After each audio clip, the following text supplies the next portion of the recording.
What's up, good people? It's DA here. Hope you guys are doing great. Hope you are doing amazing. Today I'm bringing you another Anthem guide slash build video. Well, we won't be doing that much of a build here, but we will be talking about it. Today we are going to be talking about build versus gear score. This is a very important topic when it comes to building the perfect javelin.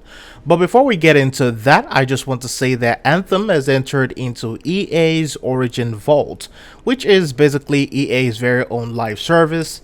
They're mostly focusing on that instead of just the game itself.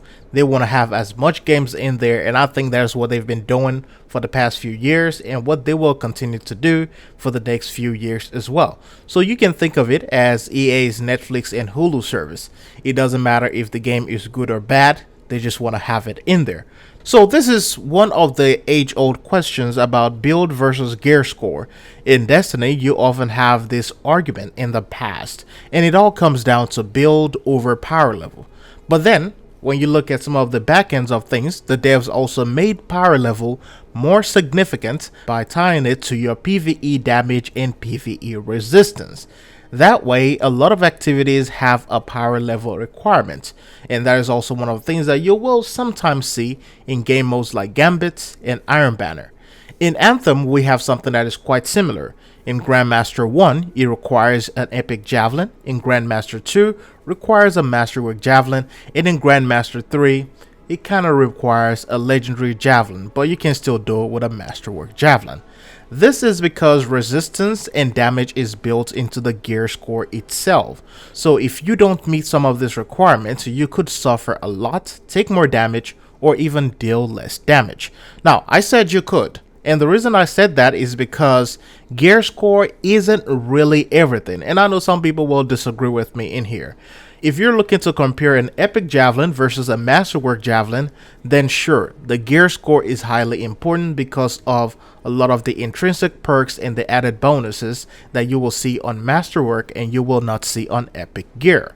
However, if you are looking at masterwork versus legendaries, there is no major difference between the two. This is because the perks are identical, and the only advantage from legendaries is basically the stats such as armor and shields or the base damage. They just have higher numbers. All of them still have identical intrinsic perks. Nothing separates the legendary Truth of Tarsus from a masterwork version other than the base damage, or maybe a little bit of perk here and there. Other than that, it's basically the same weapon. This is also where the builds have ruled over the gear score. Build diversity, though, is lacking due to lack of weapon or component diversity.